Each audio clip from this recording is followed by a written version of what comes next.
Hello, everybody. I have had a number of people ask me what the story is behind Hands Helping Heroes, and that is what this video is about. So if you want to know why this got started and where it's going, stick around and listen to this entire video. I have been a licensed massage therapist for over a decade, and I started a successful alternative healthcare practice that is still functioning today. That practice started seeing veterans and first responders about 3-4 years ago now. And through seeing those veterans, the veterans receive a script to come see us. They are assigned a specific number of sessions. And once those sessions are completed, we then have to ask for additional sessions. On average, that has been taking 16 weeks to come through for those veterans, which means they get weeks of care in a row. They start to feel better. They're able to move around better. Their quality of life improves overall. And then they're cut off for 16 weeks from those services before we can get them re-scripted through the VA. And 16 weeks is an average. We had a veteran recently who we put in for his script in November of 2025. And we're now in June, and he just got re-scripted at the beginning of June. It was months and months. And I'm not okay with that. And my staff isn't okay with that. So when an opportunity presented itself for me to, what I thought was take over a nonprofit, I did some serious thinking and planning, and I decided to say yes, I would take it over.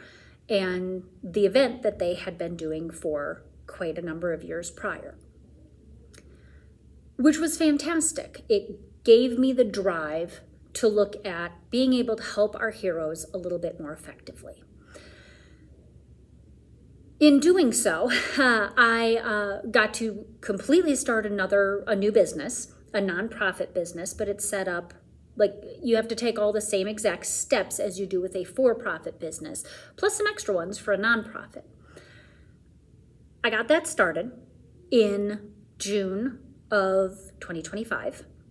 We had our first event in September of 2025, and I have been slowly but surely increasing its size, getting more events on our schedules, looking for a network of providers who want to help our veterans and first responders, both as volunteers, and we are now starting the search for our approved providers. I'll get to that more in a minute.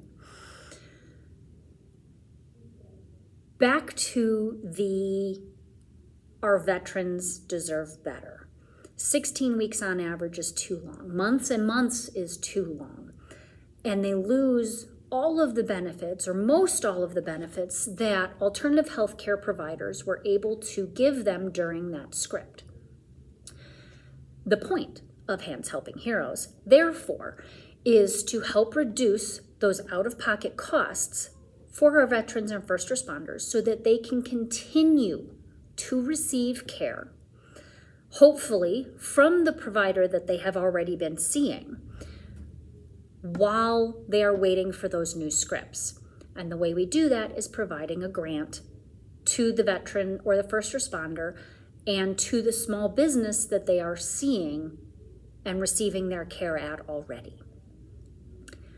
And that way, while it may not completely eliminate their out-of-pocket costs, it should significantly reduce it so that they can continue to receive some variety of care, some level of care, while they're waiting for the VA and for community care to get them their new script.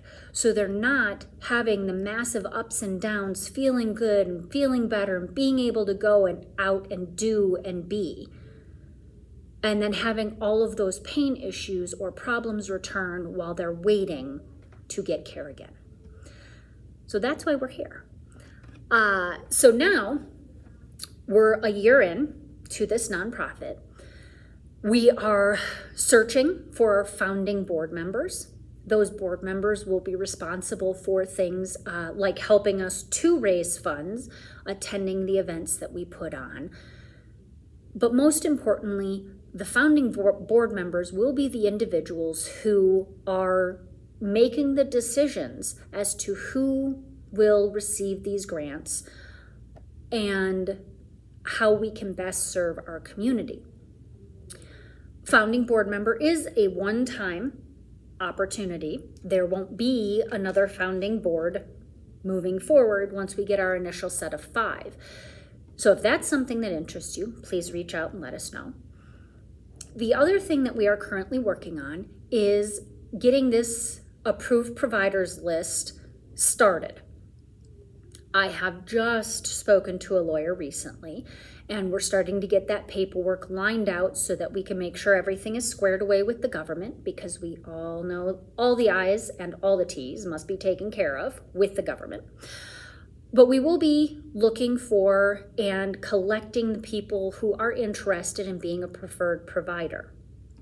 All this means is that you understand and are willing to treat veterans and first responders with whatever your alternative healthcare solution is.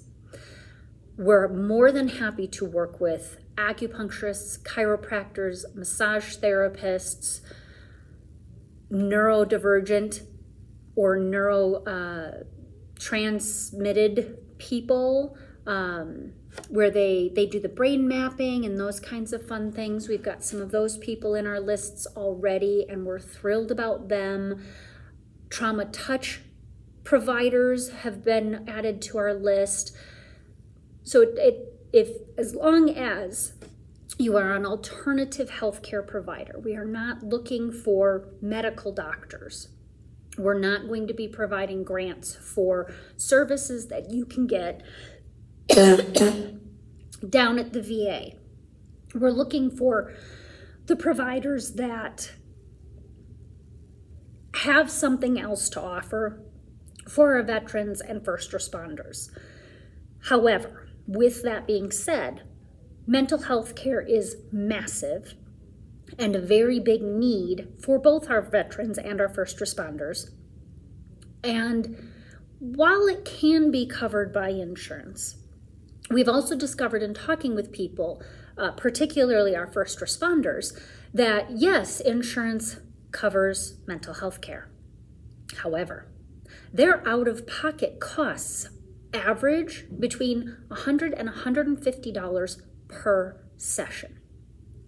Not okay with that. So we will be looking at also working with mental health care providers so that our heroes can go and talk with the people they need to speak with to make sure that they're all doing okay.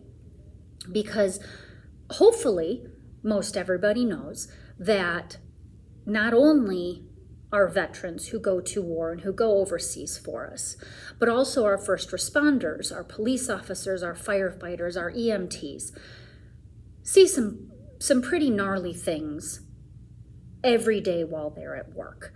And getting the help that they need to process those things, to continue to live a quality, happy life that they should be allowed to do, is something else that's also very important to us.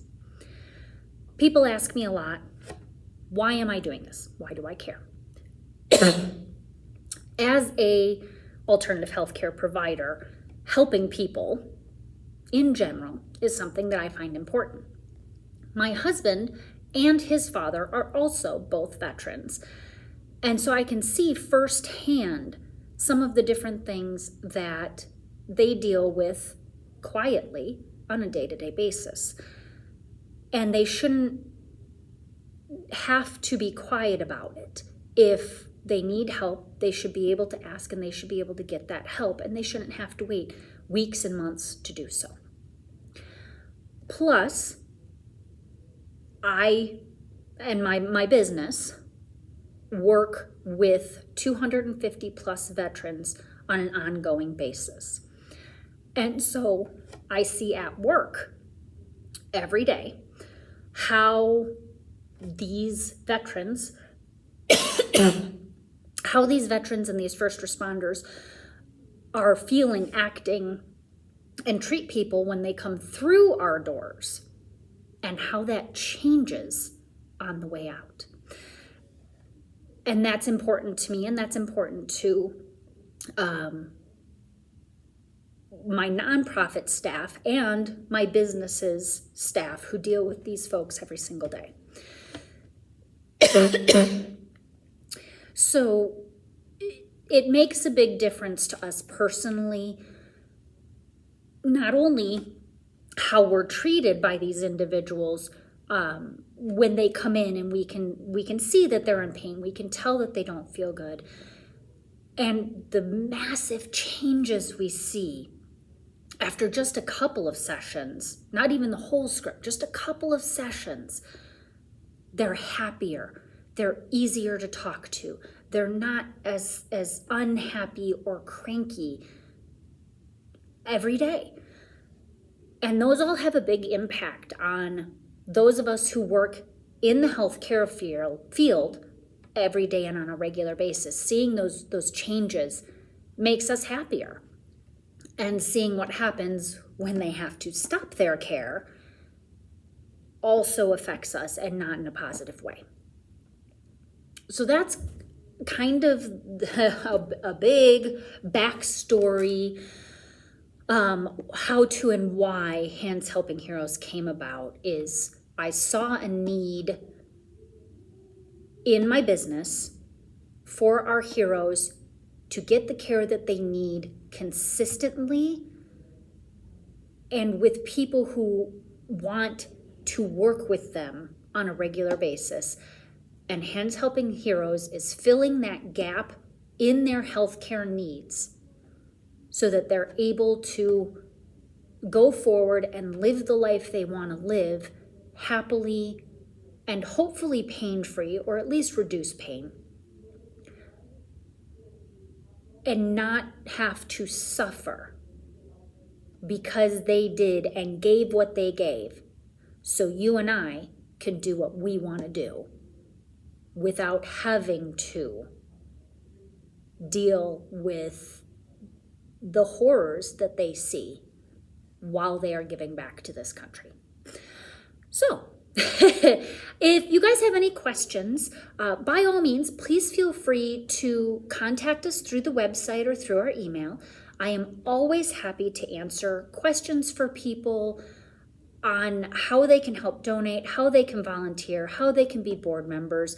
If you have a family member, loved one, friend who maybe is in need of care and you're not sure where to start, I'm happy to help with those as well. Like I said, we work with a lot of veterans on a daily basis, and we're getting pretty good at navigating their systems and helping kind of move things along as quickly as we can anyway. But a lot of that does come down to our veterans themselves standing up for themselves in that healthcare system and advocating for themselves. Let me know if you've got any questions, comments, concerns, whatever may work for you. If you're looking to help us out, volunteer, donate, anything along those lines, our website is up and running. We do have a fantastic website that was built specifically for our nonprofit. It's very easy to navigate, clear, concise, makes life easier. It is handshelpingheroesinc.org. Hands Helping Heroes, inc.org. I look forward to connecting with everybody. We look forward to seeing you at our upcoming events, which are also listed on that website. So if you want to join us, volunteer, help out, or just see what it is that we do, come on down and check it out. We look forward to seeing you, and we hope to help lots and lots of our heroes moving forward. Thanks, everybody.